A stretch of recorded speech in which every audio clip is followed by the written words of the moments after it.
हाँ, क्या बोल रहे हो? असाइनमेंट 2 में डाउट है? हाँ हाँ सर, एक ही है, एक ही है। एक ही डाउट है, रुक जाओ। लास्ट क्लास में शायद ग्रेविटेशनल फील्ड पूरा कर दिया था।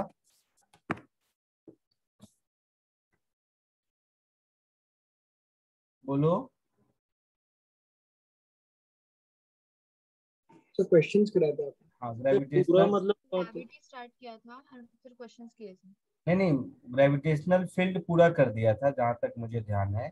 उसके बाद ग्रेविटी स्टार्ट किया था। एक्सेलरेशन ड्यू टू ग्रेविटी के वेरिएशन बताया था। और फिर ग्रेविटी और इलेक्ट्रिक फील्ड मिला के कुछ क्वेश्चंस किया था।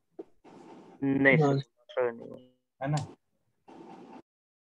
आज हम लोग एक नई चीज पढ़ेंगे जिसको बोलते हैं ग्रेविटेशनल पोटेंशियल एनर्जी। जो तुम लोग mgh जानते हो, ग्रेविटेशनल पोटेंशियल एनर्जी जानते हो ना? Yes sir. सर, ना। ग्रेविटी और ग्रेविटेशनल फील्ड मिला के क्वेश्चन नहीं किए थे, सिर्फ फील्ड के ही किए थे।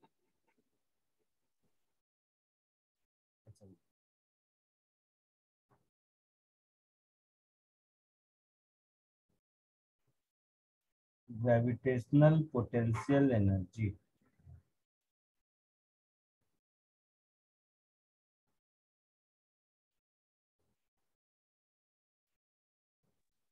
सर हमने लास्ट लेक्चर में इलेक्ट्रिसिटी और ग्रेविटी मिलके क्वेश्चंस नहीं किए थे। इलेक्ट्रिसिटी नहीं, इलेक्ट्रिसिटी कहाँ बोला मैं? तो मैंने फील्ड बोला और ग्रेविटेशनल फील्ड और ग्रेविटी ये दोनों किया होगा, मैंने ये कहा था। नहीं सर, दोनों के साथ में नहीं। अच्छा। देखो ना, देखो। ग्रेविटी पहले किया था। यस सर, फिर से यस। फील्ड ये के लिए। ग्रेविटी की थ्योरी खत्म करी थी। हाँ दिख सर। रहा है ना? हाँ सर, फील्ड। हाँ सर, वो मुझे गलती से इलेक्ट्रिसिटी सुनाई गया इसलिए मैं कंफ्यूज हो गई। उसके बाद ग्रेविटेशनल फील्ड से रिलेटेड क्वेश्चंस किया था, देखो। यस। दिख रहा है ना? ये वाला क्वेश्चन थर्ड में ग्रेविटी और ग्रेविटेशनल फील्ड दोनों है। यस। हाँ सर।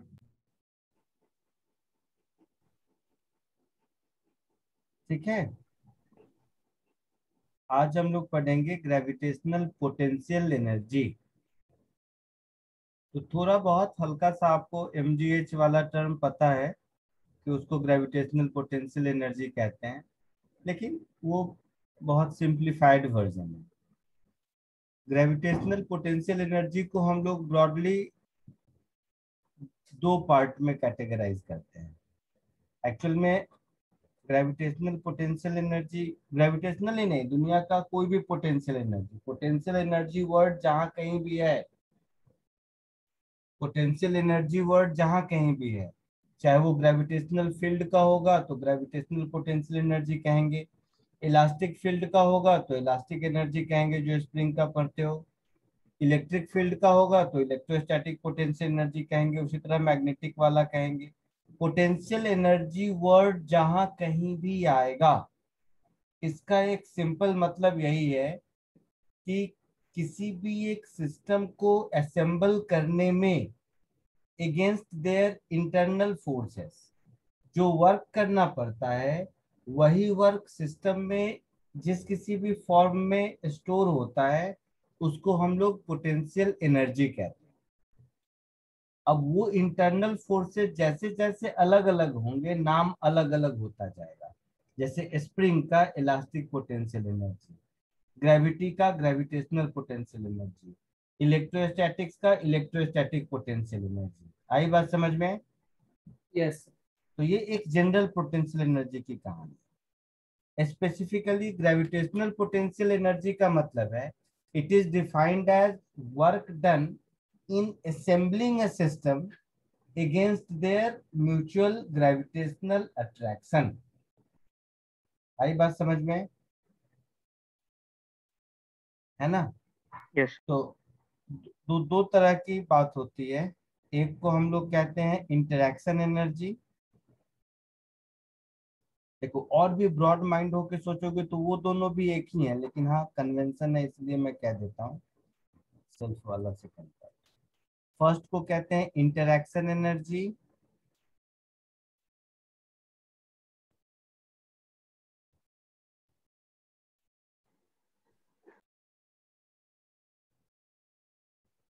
और सेकंड को हम लोग कहते हैं सेल्फ एनर्जी।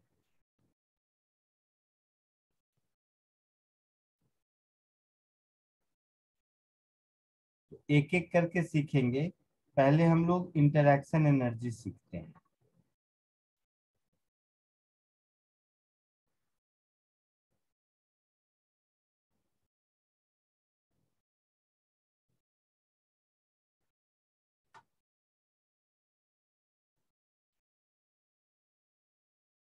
सो इंटरैक्शन एनर्जी का मतलब होता है, it is defined as work done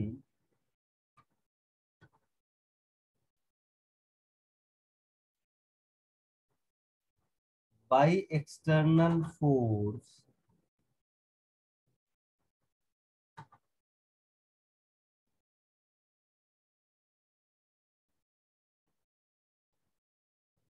against interaction force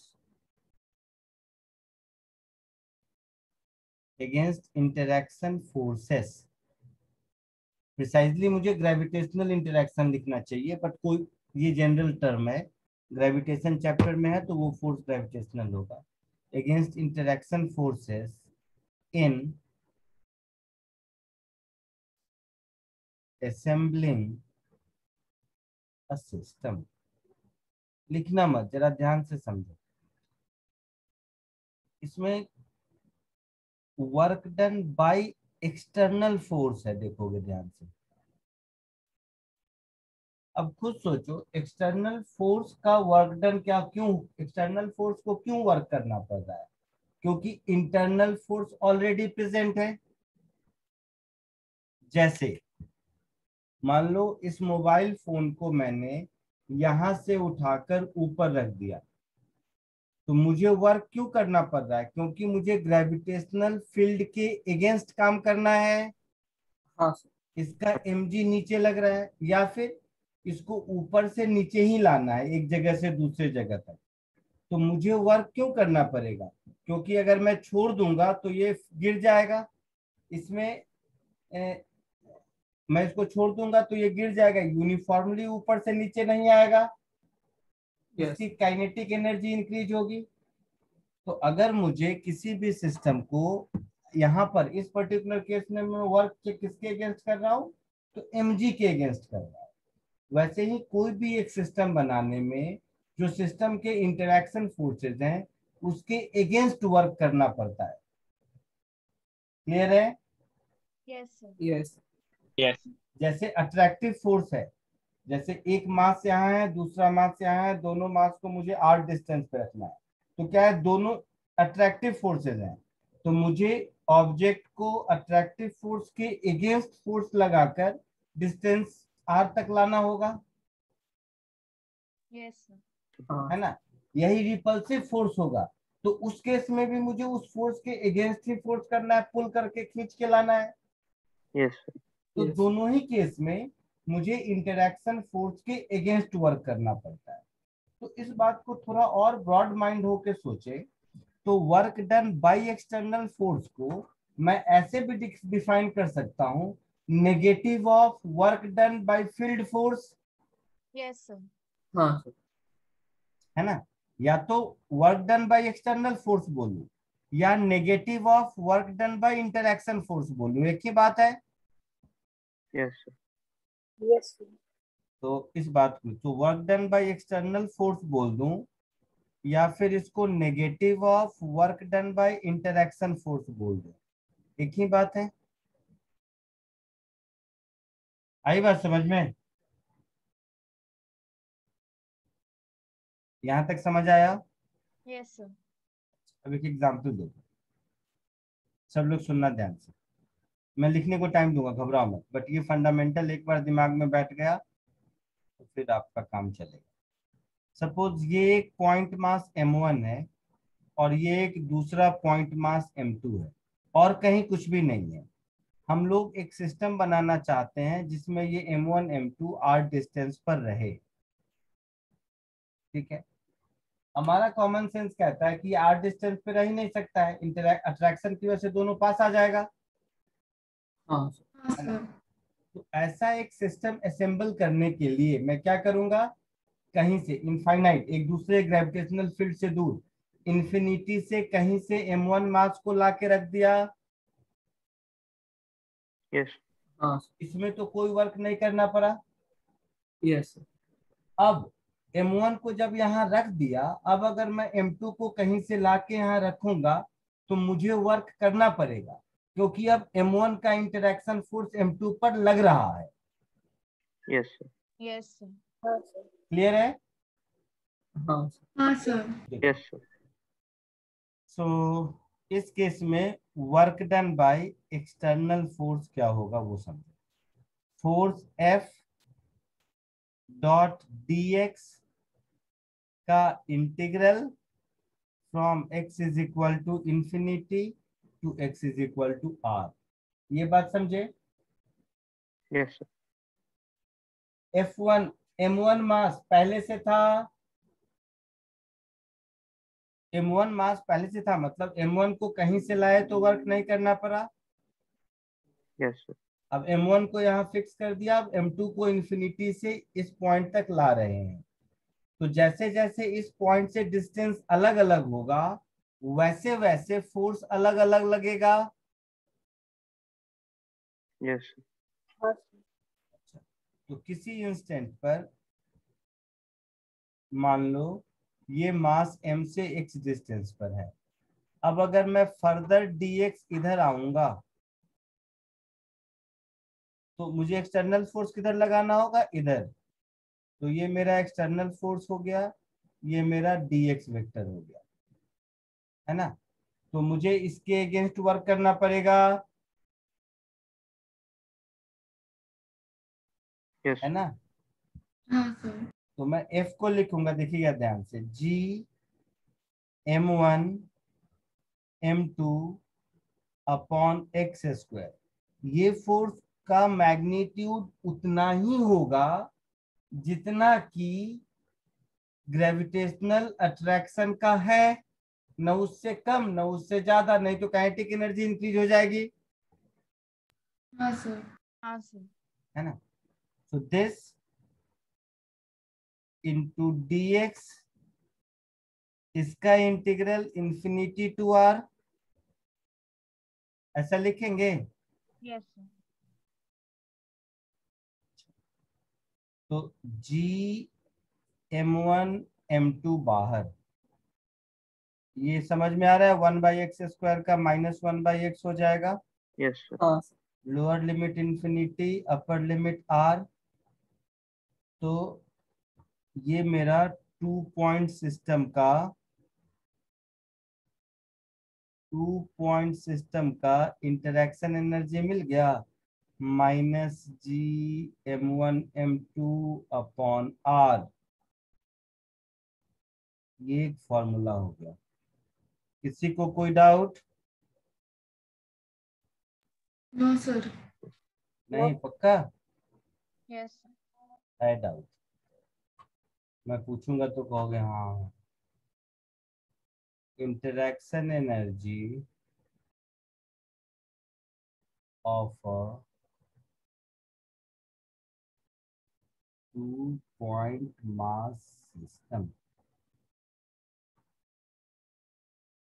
doubt ये है, आप लोगों में से किसी ने मुझसे नहीं कहा कि एक्सटर्नल फोर्स तो इधर लग रहा है और डिस्प्लेसमेंट dx इधर हो रहा है, तो इन दोनों के बीच cos 180 डिग्री होगा, तो यहाँ मुझे माइनस लिखना चाहिए।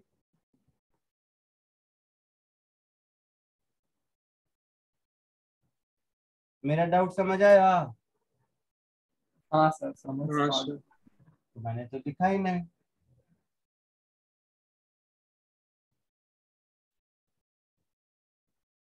बट सही किए, गलत किया नहीं है, लेकिन ऐसा क्यों नहीं किया सोच के बताओ। सर आप वो रिपीट कर सकते हैं एक बार? मैंने कहा एक्सटर्नल फोर्स और डिस्प्लेसमेंट, इन दोनों का डायरेक्शन तो अपोजिट है। Yes sir. तो मैंने एफ एक्सटर्नल का मैग्नीट्यूड लिख दिया, मैंने डीएक्स का मैग्नीट्यूड लिख दिया। तो कायदे से मुझे यहाँ पर कॉस 180 डिग्री लिखना चाहिए था। नहीं सर, बट डीएक्स का और फोर्स का डायरेक्शन अलग है ना, तो उसमें इंक्लूड हो जाएगा। तो कॉस 180 होगा ना बेटा। फोर्स लग रहा है लेफ्ट, डिस्प्लेसमेंट हो रहा है राइट।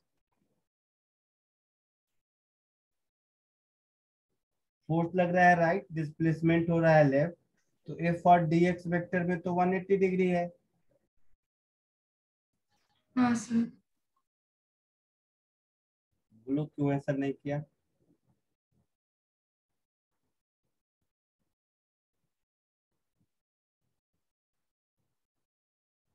सर तो GM1 M2 x पे तो इंटरनल फोर्स है। तो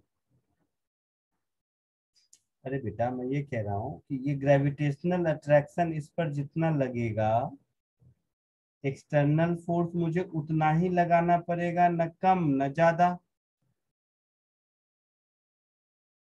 सर नेगेटिव इंटरेक्शन होता है सर नेगेटिव डायरेक्शन है ना सर ग्रेविटेशनल फोर्स।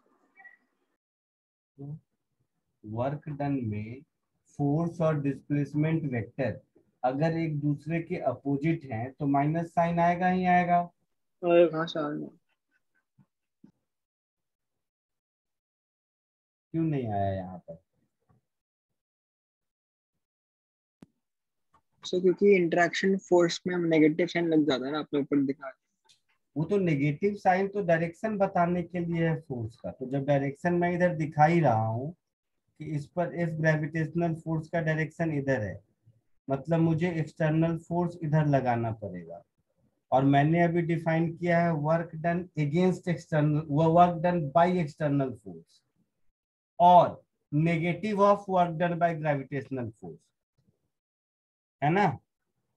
हाँ। तो देखो एक नोट और देखो, तो work done by external force में ऐसा लिखेंगे, या मैं इसी को लिख दूं negative of work done by gravitational force. तो F G into D X अगर कर दूं तो इसमें तो नहीं आएगा, क्योंकि एफ जी भी राइट वर्ड लेफ्ट वर्ड और डी एक्स वेक्टर भी लेफ्ट वर्ड, तो इसमें तो नहीं आएगा। फ्रॉम इंफिनिटी टू आर, तो अब तो सही है।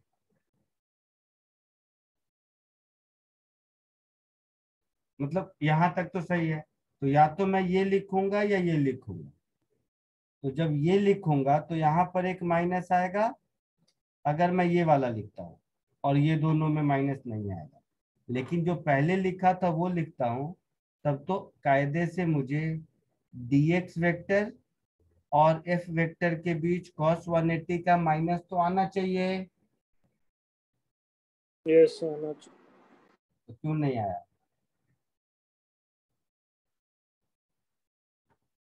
बोलो।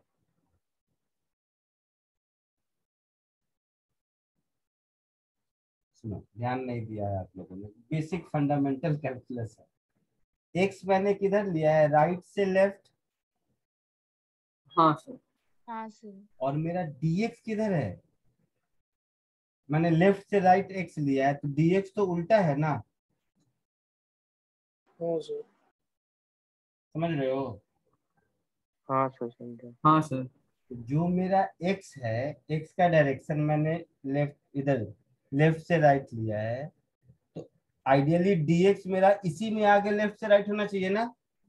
हाँ सर। तो उसमें नेगेटिव आ गया। उसमें ही वो नेगेटिव अकोमोडेट हो जाता उसमें वो नेगेटिव ठीक हो गया।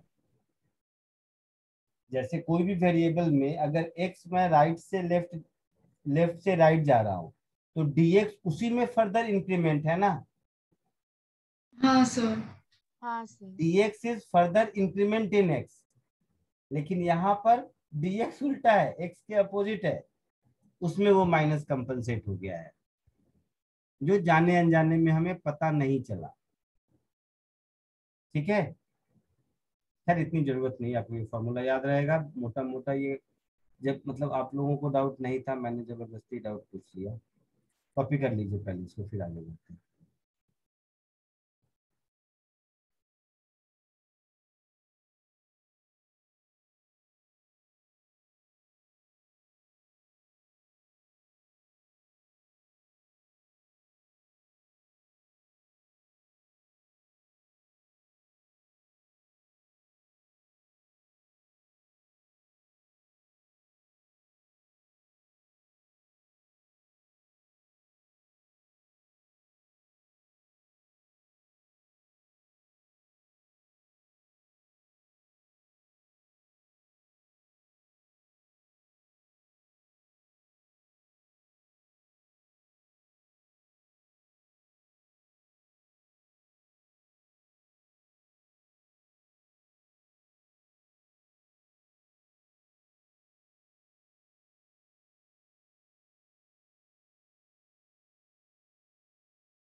हो गया?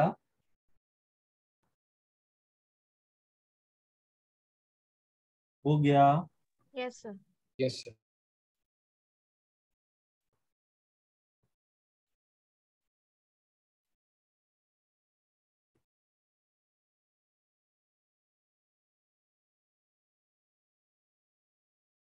अब सोचो, अगर मैं 3 पॉइंट मास सिस्टम बनाता,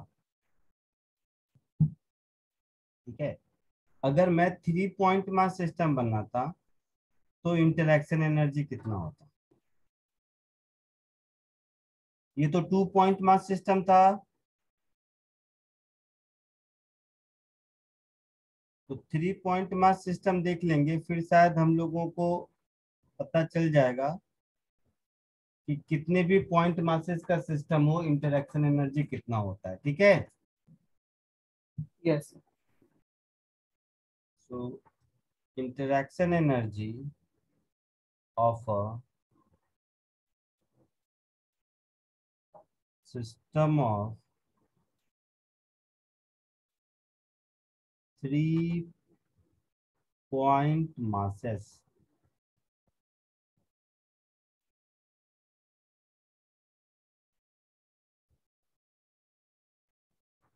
तो 3 पॉइंट मास मिलके कोई भी सिस्टम हम अगर बनाते हैं तो डेफिनेटली एक ट्रायंगल बनेगा,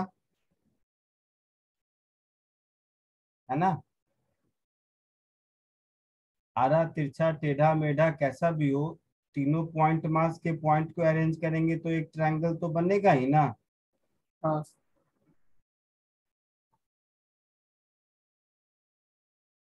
तो जस्ट समझने के लिए कि हम जो सिस्टम बना रहे हैं उसमें फाइनली M1 कहीं आएगा, M2 कहीं आएगा, M3 कहीं आएगा। M1 और M2 के बीच कुछ डिस्टेंस होगा, लेट इट बी R1। 1 और 3 के बीच कुछ डिस्टेंस होगा, लेट इट बी R13। 2 और 3 के बीच कुछ डिस्टेंस होगा, लेट इट बी R23। अब जैसे जैसे मैं कहता हूँ वैसे वैसे सोचना शुरू करो, तो ठीक है, थोड़ी देर के बाद फॉर्मूला मिल जाएगा, फिर तो शायद तुम लोग लाइफ में ऐसे सोचोगे नहीं, लेकिन अभी फंडामेंटल है तो ये सोचना जरूरी है, यही बेसिक है। तो तीनों इंफिनिटी पे कहीं कहीं है, तीनों पॉइंट मास एक दूसरे के ग्रेविटेशनल फील्ड से बाहर। मैं पहले इन तीनों में से कोई एक को लाया, यस सर। हाँ. Yes, तो sir. किसको लाया? तो मान लो M1 को लाया पहले। तो M1 को इंफिनिटी से यहाँ लाने में कितना वर्क करना पड़ेगा? 0. जीरो। 0. 0। अब जब M1 आ चुका है तो मैं M2 को यहाँ लाया, फिर कुछ वर्क करना पड़ेगा, वो 0 तो नहीं होगा। हाँ. नहीं होगा. Yes, sir. फिर M1 M2 दोनों आ चुका है तो मुझे M3 को लाना पड़ेगा, फिर कुछ वर्क होगा। Yes sir.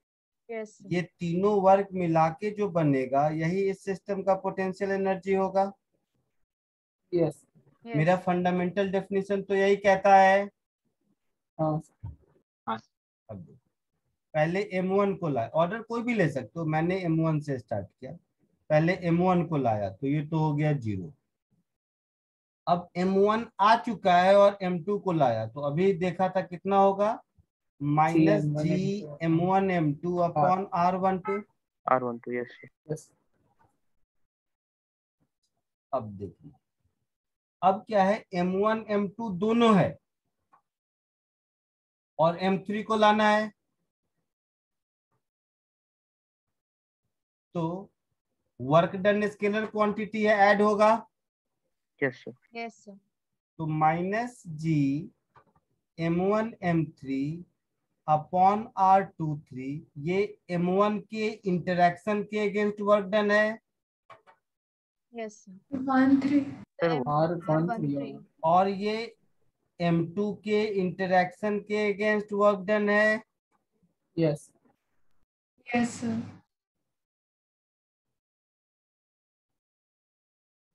तो इस केस में टोटल सिस्टम का ग्रेविटेशनल पोटेंशियल एनर्जी दिख रहा है G M1 M2 upon R12 minus G M1 M3 upon R13 minus Gm2m3 upon R23। समझ आया? Yes, sir. Yes. तो ये रिजल्ट देखकर आपको एक पैटर्न समझ आता है। पैटर्न ये है कि कोई भी n मास का सिस्टम हो गया, देखना ध्यान से,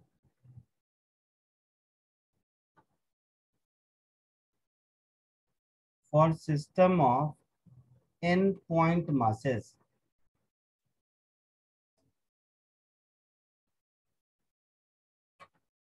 जैसे 2 पॉइंट मास है तो एक टर्म बना M1 M2 का। हाँ Yes. तुम लोग तो पढ़ चुके हो। 3 पॉइंट मास है तो दो दो का कॉम्बिनेशन लोगे तो कितना होगा? 3C2। Yes Yes. तो 3 टर्म बना। अच्छा, तो 4 पॉइंट मास होगा तो दो दो के कॉम्बिनेशन से 6 टर्म बनेगा। Yes, sir. लिखना मत, हो सकता है तुम लोग शुरू में बोलो कि ये क्या है, बट एट द एंड समझ तो आएगा। मैं एक ऐसा फॉर्मूला बना दूं, U system is equal to minus double summation I J G M I into M J upon R I J. I is equal to 1 to n, J is equal to 1 to n। और इसमें सब 2 बार count हो जाएगा, समझ रहे हो? हाँ sir. जैसे M1 M2 भी आ जाएगा और M2 M1 भी आ जाएगा। Yes. हाँ सर तो इसका half yes at the same time I not equal to J। अब ये क्लियर कट फॉर्मूला बन गया। हाँ कितना भी पॉइंट मास सिस्टम रहे हम बता सकते हैं। ऑल्दो ये कोई पूछेगा नहीं आपसे, आपको 2-3 पॉइंट मास सिस्टम तक ही काम चल जाएगा, लेकिन जनरलाइज करना चाहें तो ऐसे कर सकते हैं। क्लियर है? Yes, sir. यस जैसे ये 3 पॉइंट मास सिस्टम के रिजल्ट को देखकर लगता है कि यहाँ पर कितने पॉसिबल पेयर बनेंगे, तो M1 M2 M1 M3 M2 M3, हर एक पेयर का 2 पॉइंट मास सिस्टम का फॉर्मूला लिख दो, हो गया। समझे कुछ? Yes, sir. हाँ कॉपी करना।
हो गया। सर 1 ही मिनट।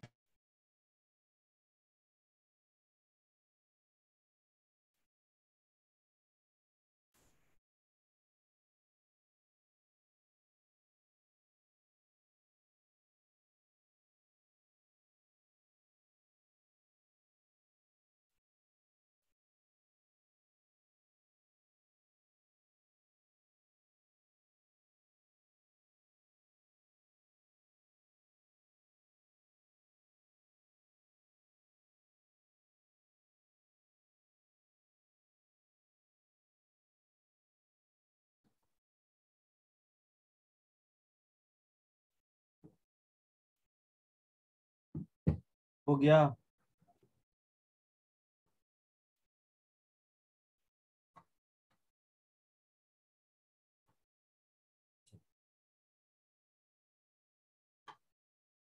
कुछ क्वेश्चन करो। फर्स्ट क्वेश्चन सबसे इजी, नहीं बताऊंगा, मैं पहले ही बोल रहा हूँ, सिर्फ फॉर्मूला में वैल्यू करने की कहानी है, जस्ट आपके प्रैक्टिस के लिए दिया। तुरंत बताइए 2 मिनट में।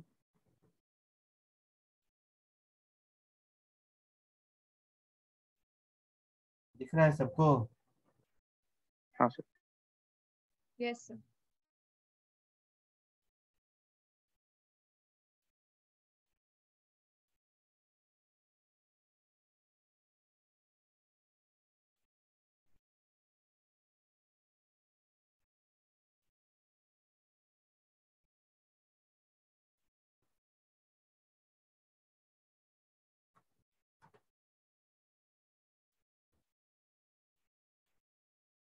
इसके बाद सेकंड कीजिए।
फर्स्ट का आंसर तो आ गया होगा सबका।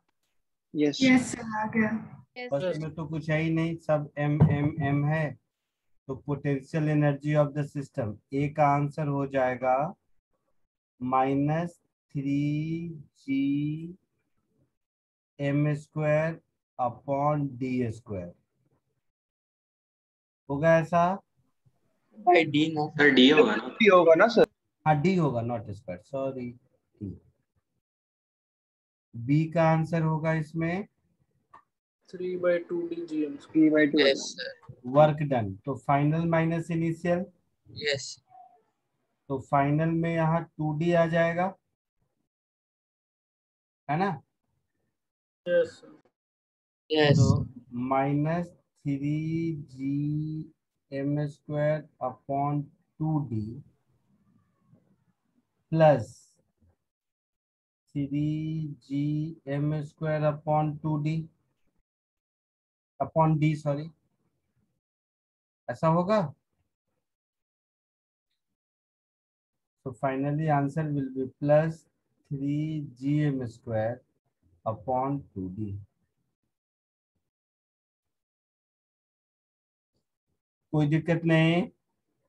No sir. सेकेंड वाला हुआ 2 मिनट।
सो सेकंड आंसर आ रहा।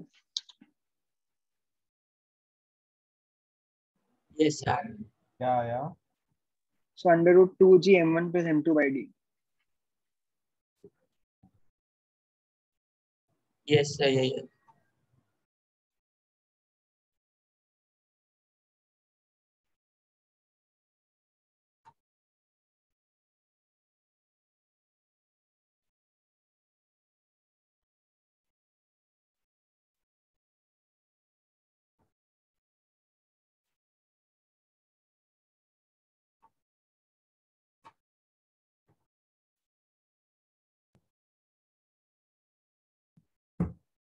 सबने अटेम्प्ट कर लिया?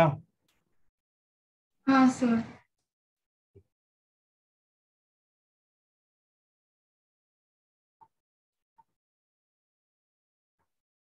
Two particle M1 M2 initially at rest at infinite distance। तो इस सिस्टम के पास इनिशियल एनर्जी 0 होगी। Yes sir. Finally they are at separation D, तो -GM² अपॉन नहीं M1 M2 ना, minus G M1 M2 upon D potential होगा, और साथ ही साथ दोनों के पास अपना अपना काइनेटिक एनर्जी भी होगा। Yes, sir. होगा ऐसा?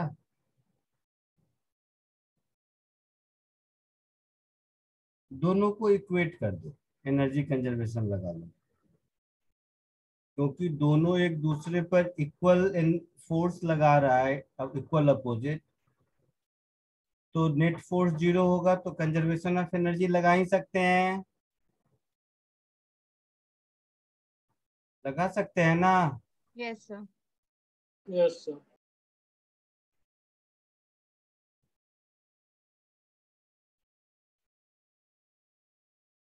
तो ये कुछ मिल गया मुझे एक इक्वेशन, ठीक है। और क्या कर सकते हैं?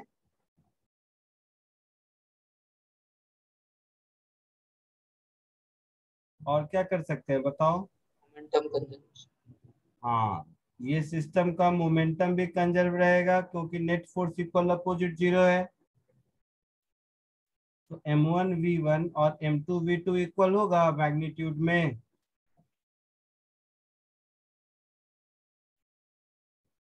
ये बात समझ आई?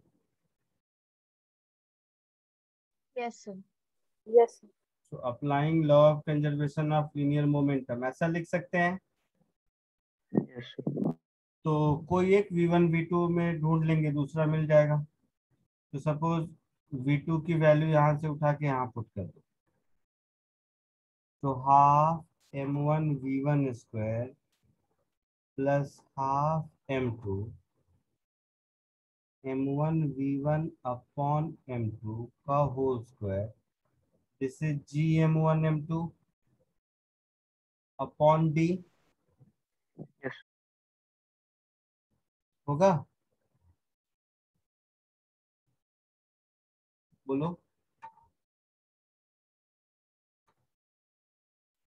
तो यहाँ से हाफ M1 V1 कॉमन, ये हो गया 1, plus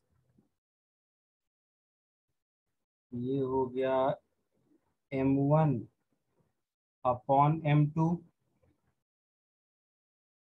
is equal to GM1 M2 upon D,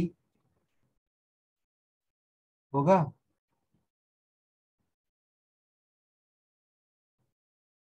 बोल भाई।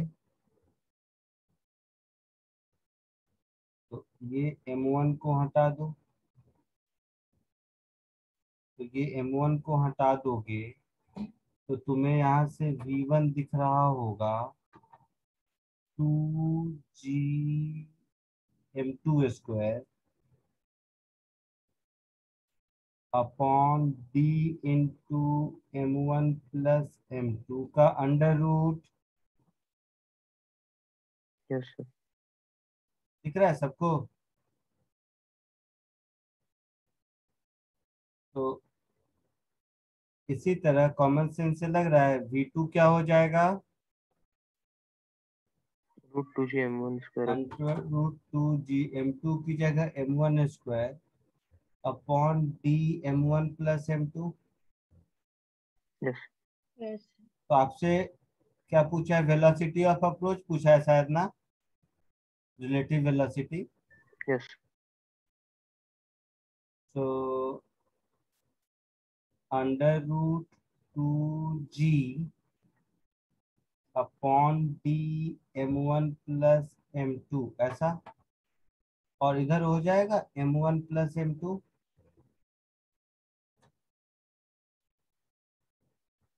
रूट के बाहर आने पर Yes. तो ये फिर ऐसा हो जाएगा 2G, रूट के अंदर कर दोगे तो M1 plus M2 upon D, ऐसा कुछ आंसर आया था?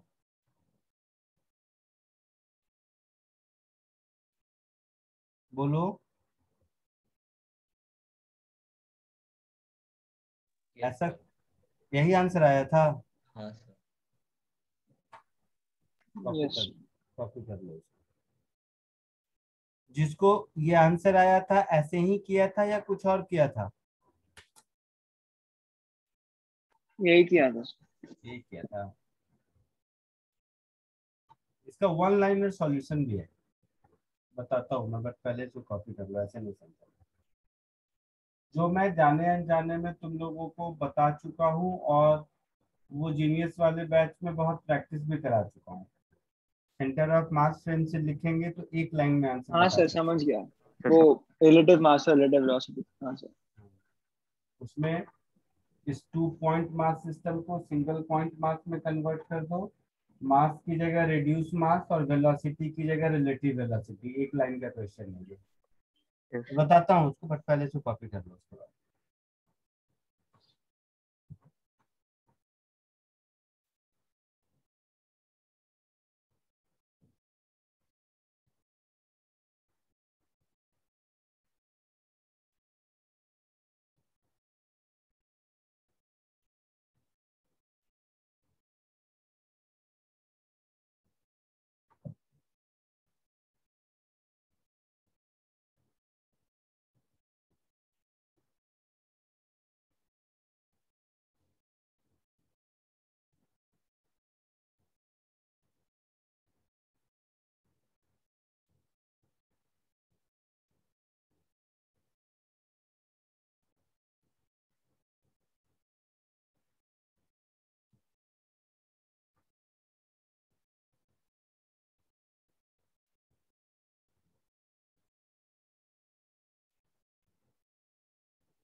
हो गया?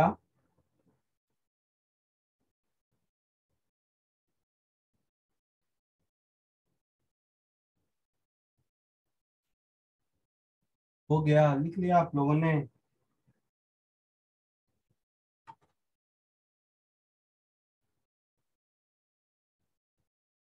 बोलो तो सही, आवाज आ रही है? यस सर हाँ हो गया।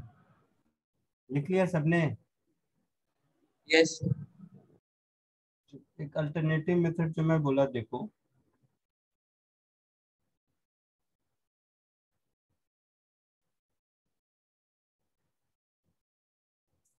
इसको वही एनर्जी कंजर्वेशन केवल लगाएं, सिंगल पॉइंट मास सिस्टम कर दें तो पोटेंशियल काइनेटिक में कन्वर्ट हो गया। तो half reduce mass into v relative का square is equal to potential loss that is G m1 m2 upon d. यही कहानी है। Yes yes. और रिड्यूस मास क्या होता है?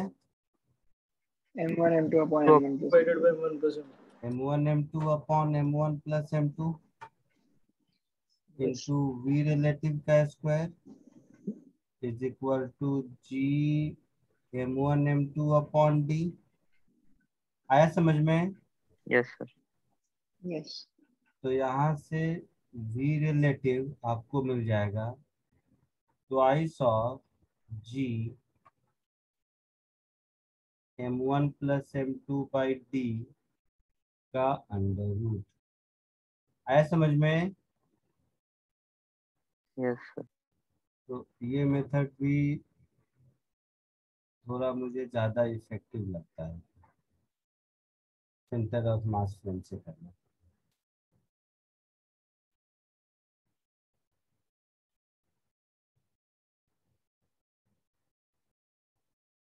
आगे बढ़ूं? Yes sir. इसको कॉपी कर लो, नेक्स्ट क्वेश्चन।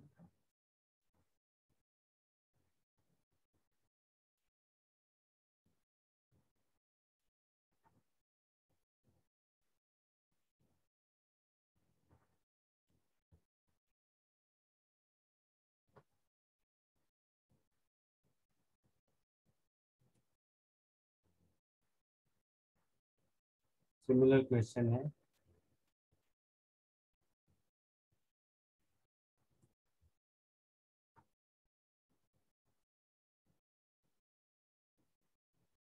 कोशिश कीजिए।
बोलो आया आंसर? तो सेपरेशन का 1.30 सेंटीमीटर है।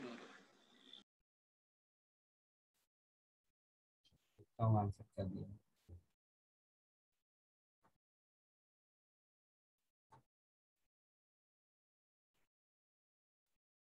Zero point three one answer है शायद। सर 0.3 बना रहा है।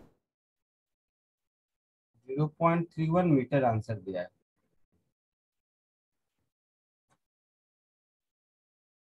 आया है किसी को? नहीं सर 0.77 है। जब सॉल्व कर देता हूँ।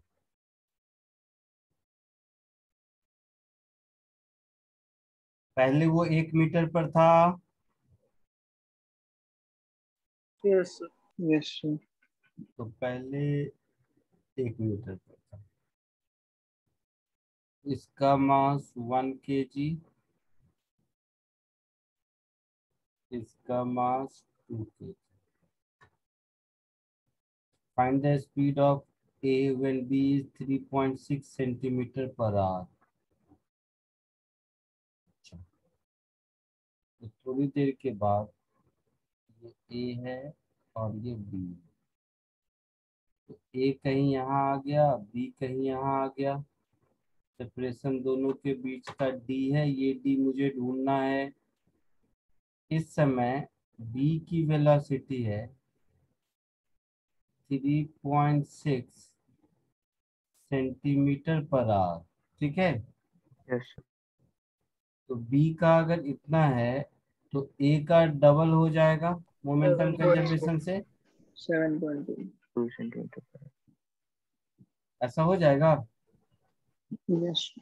यस।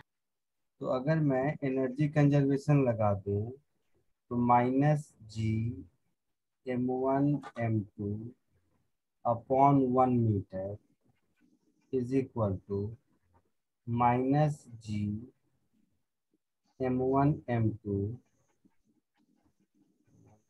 अपॉन D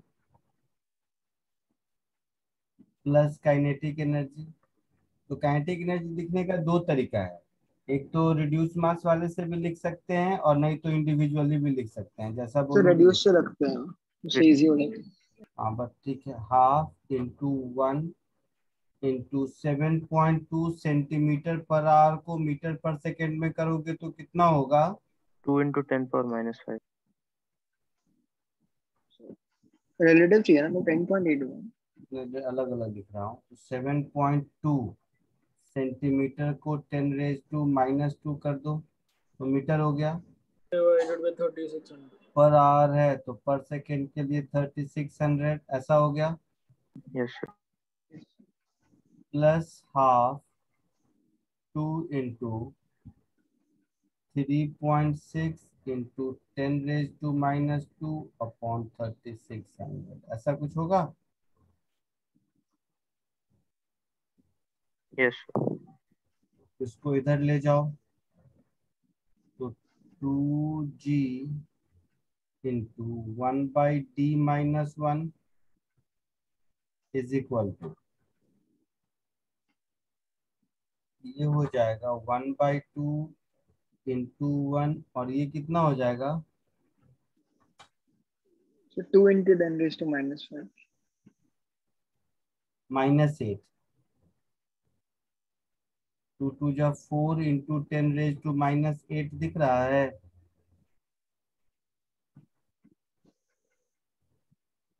बोलो। और ये सीधे 10⁻⁻8। -10 होगा ना। -10 होगा। हाँ सर -10 होगा। -10 होगा तो -10 कर लो।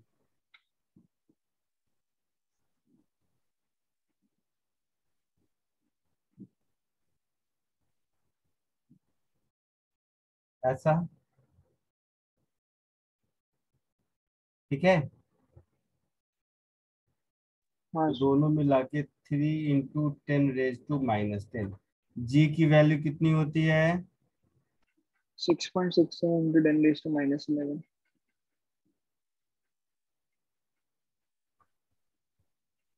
और ये हो गया 1/D-1। 10⁻⁻10 से ये -1 कर दो, तो 2 इंटू 0.667 इंटू 1/d -1 इज 3। देखो Yes. कितना आता है, मुझे नहीं पता। सो 1/d -1 इज 1.5 अपॉन 0.667, ऐसा कुछ है ना। तो 1/d 0.667 1/6 होता है शायद। सर आता है 0.3 ये 1.1/6 होगा। 1/6 को ऊपर ले लो, 15 6 या 90, 9 हो जाएगा। 9 + 1 10 हो जाएगा शायद, Yes, sir. ऑलमोस्ट। तो डी की वैल्यू ऑलमोस्ट 0.1। यही आंसर बोला था क्या मैंने? 0.3 होगा। 0.3 आता है। कैसे क्या कर दिया मैंने फिर? वो 3/2 होगा ना। 2/3 हाँ सॉरी 2/3 होगा ना। हाँ 0.67 2/3 होगा। तो ये कुछ ऐसा हो जाएगा, 3/2 इंटू 3/2 ऐसा हो जाएगा, ऑलमोस्ट 9/4। तो डी हो जाएगा 4/9। +1 भी करेंगे। सर +1 भी करेंगे। यहाँ पर जो भी है करके देखिए, यहाँ पर +1 भी आएगा ऐसा, 13/4 हाँ सर। ऐसा।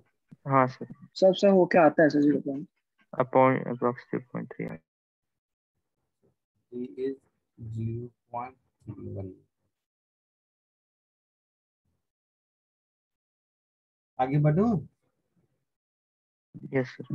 हाँ सर।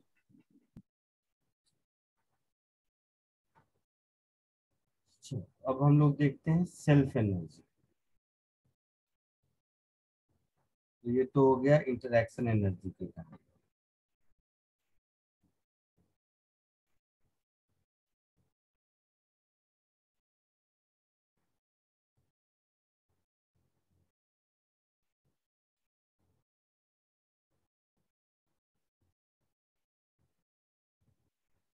सेल्फ एनर्जी का मतलब ये है, जैसे मैं कह दूं कि कोई एक स्फीयर है 5 kg का, तो वो देखने में तो एक मास लगता है, बट वो पॉइंट मास नहीं है ना, वो भी तो infinite number of point mass से मिलकर मिलके बना होगा।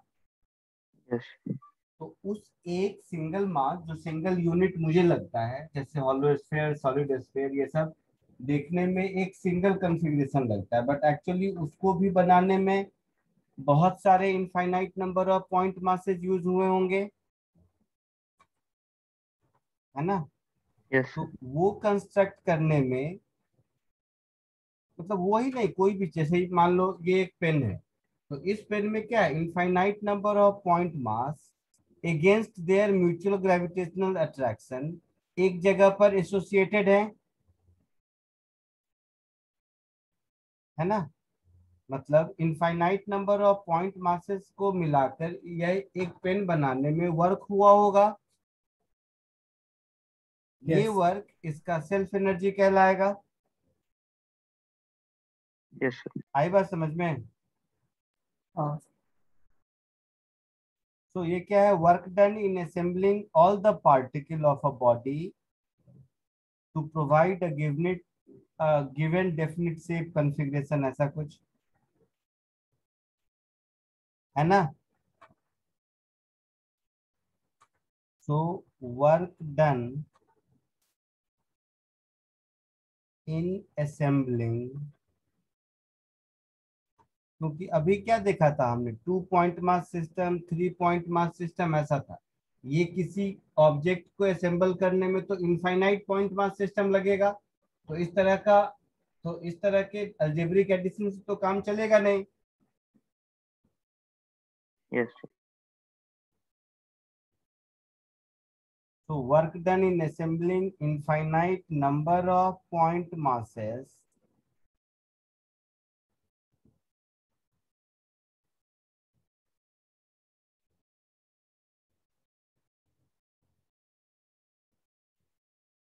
to a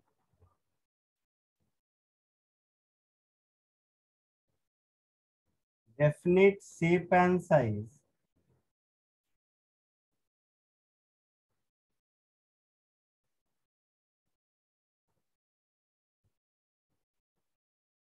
against their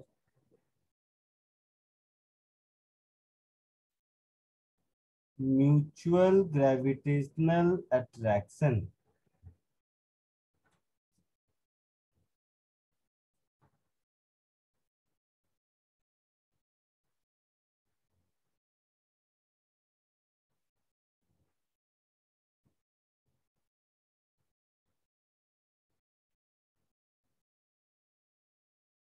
Is called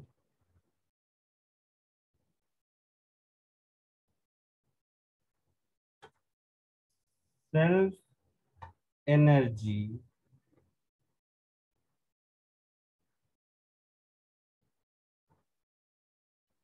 of the system. ठीक है,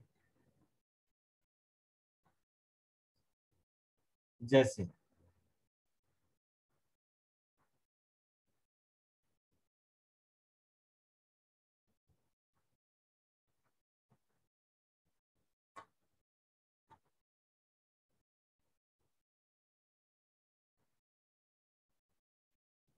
self energy of a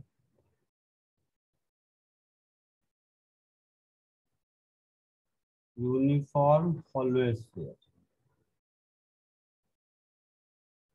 hollow sphere मतलब spherical shell, समझते हो ना? Yes, sir. Yes, sir. तो एक बार इसको कॉपी कर लो और कॉपी करने के बाद सोचो कि इसको कैसे निकालेंगे.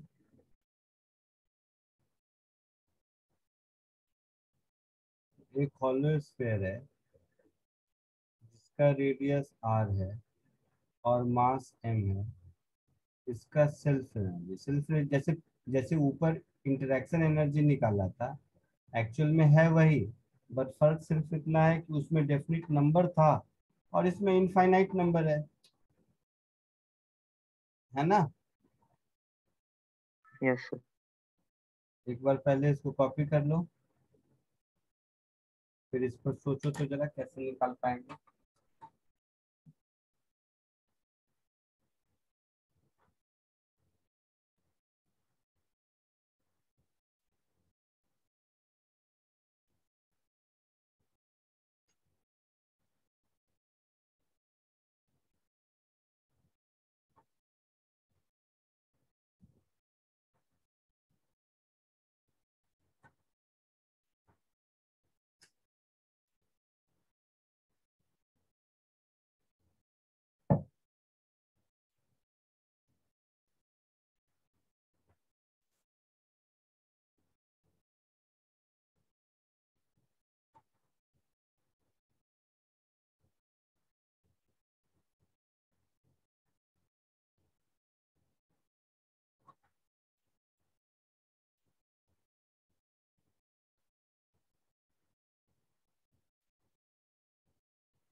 लिख लिया?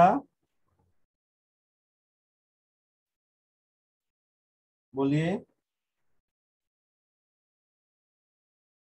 Yes, लिख लिए? कुछ आइडिया आया कैसे क्या करें?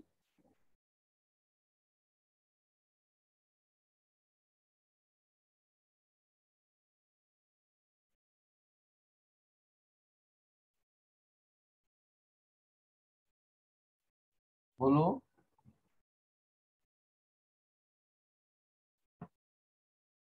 तो देखो इधर, मान लेते हैं कि किसी भी टाइम पर स्मॉल एम मास है, ठीक है? सुनना ध्यान से।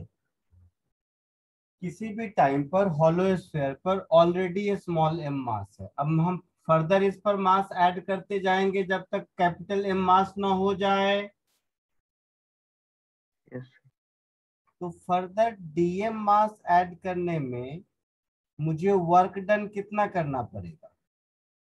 तो देखो, हॉलो स्फीयर किसी भी मास का हो, आउटसाइड पॉइंट पर ग्रेविटेशनल फील्ड पॉइंट मास के जैसा होता है। ये हम लोग लास्ट टू लास्ट क्लास में पढ़ चुके हैं। Yes Yes, sir. तो उस एम मास के ग्रेविटेशनल फील्ड में आर डिस्टेंस पर फर्दर डीएम मास लाएंगे तो हमें वर्क डन इतना करना पड़ेगा, -g mdm upon R. Yes yes, sir. Yes, ये बात समझ आ गई सबको? yes, तो टोटल वर्क डन क्या होगा? आर कांस्टेंट है क्योंकि हॉलो स्फीयर का रेडियस कांस्टेंट है। इसी एम डी एम को मुझे इंटीग्रेट कर देना है 0 से कैपिटल एम तक। यस तो -g capital M square upon 2r, ये हो जाएगा हॉलो स्फीयर का सेल्फ पोटेंशियल एनर्जी। समझ आया? yes, यस पक्का? यस समझ अगर आ गया तो इसको लिख लो, और इसको लिखने के बाद सॉलिड स्फीयर का ढूंढ के बताओ।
सॉलिड स्फीयर में तो through out the volume mass है।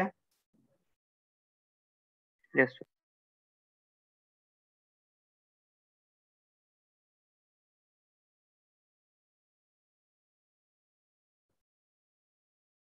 कैसे करेंगे कोई बताएगा सोच के?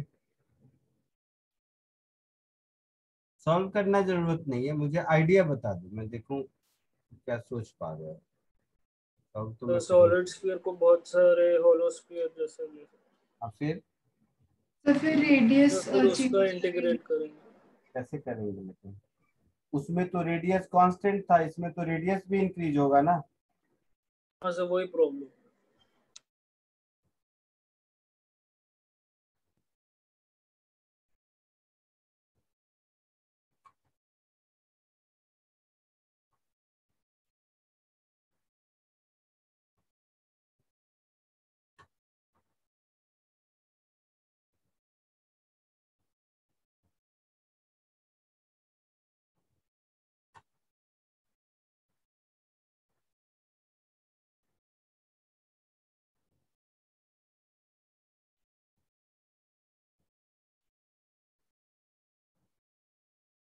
बोलिए।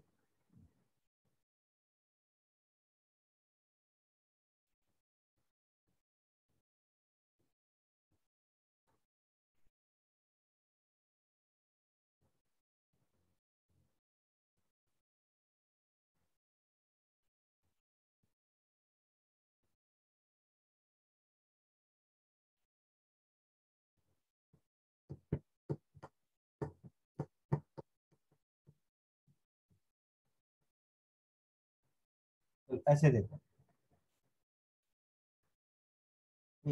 किसी मोमेंट पर मान लो कि ये एक्स रेडियस का सॉलिड स्फीयर बन चुका है, ठीक है, और इसमें मैं फर्दर एक लेयर ऐड किया जिससे इसका थिकनेस dx इंक्रीज हो गया। Yes sir. तो मैं क्या सोच रहा हूँ, मैं ये कह रहा हूँ कि कोई भी एक एक्स रेडियस का सॉलिड स्फीयर लिया और उस सॉलिड स्फीयर पर फर्दर dx थिकनेस इंक्रीज करने में मुझे कितना वर्क करना पड़ेगा। तो जो ये इस एक्स लेयर का मास m है वो क्या होगा, डेंसिटी इंटू 4/3 पाई x³ होगा। Yes sir. फर्दर dm जो इस पर ऐड करेंगे वो डेंसिटी इंटू 4 पाई x² होगा। हाँ सर।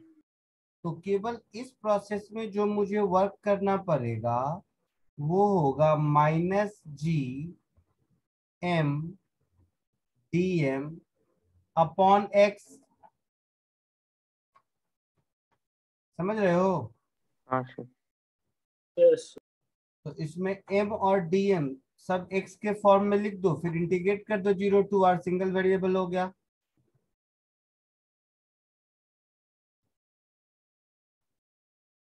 समझे कुछ? Yes sir.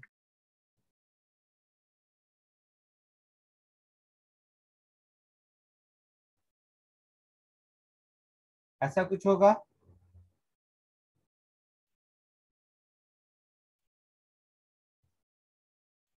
तो ये हो गया -g ρ² 16 π² x⁴ dx, और इधर हो गया शायद 3। इसको इंटीग्रेट करना है x = 0 to r। यही कहानी है। Yes sir. तो -16g π² 3। रो क्या होगा, mass per unit volume, that is capital M/4/3 πr³ का होल स्क्वायर, ऐसा हो गया, यस सर। Into r 5/5। आया समझ में यहाँ तक? Yes sir. Yes, sir. तो 4 पाई का स्क्वायर और ये 16 पाई² कैंसिल हो जाएगा, 3 स्क्वायर और 3, तो एक 3 बचेगा, एक g बचेगा, एक कैपिटल M² बचेगा, और नीचे ये 5 बचेगा, r⁶ और r⁵ r बचेगा, ऐसा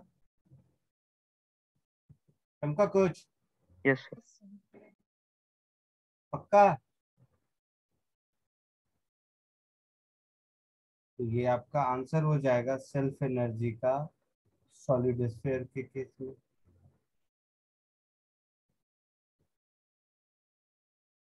ठीक है? Yes, sir. यस। यस। यहाँ तक कोई दिक्कत किसी को? No sir. ठीक, तो उसको कॉपी कर लीजिए। आज के लिए इतना ही। अगले लेक्चर में मिलेंगे। सर कोई होमवर्क है? हाँ नहीं, अभी नहीं। अभी होमवर्क हाँ कर सकते हो तुम लोग, ऐसे भी कर लो अब। सर खत्म कर दे पूरा। पूरा नहीं, बट मैक्सिमम हो जाएगा। सर और कोई असाइनमेंट है? असाइनमेंट इसमें आएगा, बट ग्रेविटेशनल पोटेंशियल भी जब हो जाएगा ना तब आएगा। तो एक काम करता हूँ, मैं असाइनमेंट भेज देता हूँ, पोटेंशियल एनर्जी सेल्फ एनर्जी वाले जितने सम होंगे वो कर लेना, लेकिन उसमें मिक्स होंगे पोटेंशियल वाले भी, इसलिए नहीं दे रहा हूँ। उसका असाइनमेंट 2 का एक डाउट था, वो अभी डिस्कस कर सकते हैं। नहीं, मेरी तुरंत लेक्चर है एक्चुअल में, 6:15 से मेरी दूसरी लेक्चर है। ओके सर, तो नेक्स्ट क्लास कर लो। हाँ, एक ही दो डाउट है ना? कर हाँ लीजिए, सर, एक ही है। discuss हाँ कर सर, लीजिए। मतलब क्या सर, पता क्या? अभी कैसे ट्राई करें क्लियर हो। या हो सकता है एक लेक्चर के बाद वो भी खुद हो जाए, मैं खुद से करा दूं उस तरह के क्वेश्चन। हाँ इसको कॉपी कर लीजिए और जैसे जैसे हो जाए आप लोग एग्जिट कर सकते हैं, अगले लेक्चर में थैंक यू मिलते हैं। Sir, bye sir. या bye thank sir. You sir, bye sir. Thank you sir.